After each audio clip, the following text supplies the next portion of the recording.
Report ਕਰਵਾਉਣਾ ਚਾਹੁੰਦੇ ਹੋ ਨਸ਼ਈ ਜਾਂ ਨਹੀਂ ਨਸ਼ਈ? ਚਲੋ ਸਾਰੀ ਚੀਜ਼ ਚਲੋ ਨਾਲ ਤੁਸੀਂ ਇਹਨੂੰ ਤੁਸੀਂ ਲੈ ਕੇ ਜਾਓ। ਉਹ ਯਾਰ ਨਾਲ ਤੁਸੀਂ ਇੱਕ ਬੰਦਾ ਨਾਲ ਨਾਲ ਬੰਦੇ ਆਉਣਗੇ ਤੇ ਇਹਦੇ ਖਿਲਾਫ ਜੋ ਵੀ ਕਾਨੂੰਨੀ ਕਾਰਵਾਈ ਚਲੋ ਉੱਠਦਾ ਨਸ਼ਈ ਹੈ ਨਹੀਂ ਨਸ਼ਈ ਉਹ ਜਾ ਕੇ ਉੱਥੇ ਸਾਰਾ ਕੁਝ ਹੋਏਗਾ। ਅਸੀਂ ਇਹਦੀ ਪੂਰੀ ਇਨਕੁਆਇਰੀ ਲਈ ਤੇ ਭਾਈ ਨੇ ਕੀਤਾ ਜੀ ਵਾਰ ਨਾਲ ਮੈਂ ਫੋਨ ਕੀਤਾ ਮੈਂ ਕਿਹਾ ਨਸ਼ਾ ਕਰਦਾ ਇਹ ਨਹੀਂ ਕਰਦਾ ਅੱਗੇ ਕਰੀ ਬਾਹਰ ਇਹਦੇ ਬਾਅਦ ਨੂੰ ਗੱਲ ਕਰਦੇ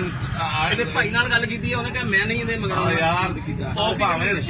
ਨਾ ਨਸ਼ਾ ਕਰਦਾ ਮੈਂ ਨੌਕਰੀ ਛੱਡ ਦਾਂਗਾ ਮੈਨੂੰ ਪੁੱਛ ਲਾ ਵਿਚਾਰ ਚੋਰੀ ਕਰਦਾ ਘਰਾਂ ਦਾ ਪਤਾ ਬਸ ਸੁਣ ਲਓ ਜੀ ਆ ਦੇਖ ਲਓ ਆਇਸ ਦਾ ਨਸ਼ਾ ਕਰਦਾ ਆਇਸ ਦਾ ਇੱਕ ਫੋਟੋ ਤੋਂ ਲਵਾ ਆਈਸ ਪੁੱਛੀ ਉਹਨੂੰ ਆਈਸ ਕਰਦਾ ਵਾ ਓਏ ਆਈਸ ਕਰਦਾ ਤੂੰ ਆਈਸ ਕਰਦਾ ਵਾ ਮਗਾ ਦੇ ਕਾਲੇ ਨੂੰ ਭੈਣ ਦੇ ਪਹਿਲੇ ਕਾਲੇ ਨੂੰ ਨਾ ਦੀਨ ਵਿੱਚ ਤੇ ਨਾ ਕਾਨੂੰਨ ਵਿੱਚ ਹਾਂ ਚਲੋ ਇਹਨੂੰ ਲੈ ਕੇ ਜਾਓ ਇਹਨੂੰ ਲੈ ਕੇ ਜਾਓ ਚੋਰੀ ਦੀ ਖਿਲਾਫ ਜੋ ਰਿਪੋਰਟ ਕਰੋ ਪਿੱਛੇ ਚਲੋ ਨਾਲ ਚਲੋ ਹੁਣੇ ਨਾਲ ਮੇਰੇ ਚਲੋ ਉਹਨੇ ਕਹਿੰਦਾ ਵੀ ਆਹ ਤਾਂ ਨਸ਼ਾ ਕਰਦਾ ਜੀ ਚਲੋ ਉੱਠਦਾ ਉੱਥੇ ਜੇ ਨਸ਼ਾ ਕਰਦਾ ਹੋਏਗਾ ਤੇ ਆਪ ਹੀ ਇਹ ਨਹੀਂ ਤੇਰੀ ਖੁੱਲਣੀ ਇਹ ਜਾ ਕੇ ਉੱਥੇ ਹੀ ਖੁੱਲੂਗੀ ਤੇਰੀ ਯਾਰ ਸਾਡੇ ਆਪੇ ਲੈ ਕੇ ਕਾਨੂੰਨ ਕਿਹੜਾ ਤੁਸੀਂ ਦੱਸੋ ਹੈ ਕਦੋਂ ਤੁਸੀਂ ਇਹ ਗੱਲ ਕਰਾ ਕਰੋ ਨਾ ਜੀ ਚ ਫਾਂਸੀ ਨਹੀਂ ਉਹ ਯਾਰ ਦੀਨ ਵਿੱਚ ਚੱਲਣ ਤੇ ਹੈ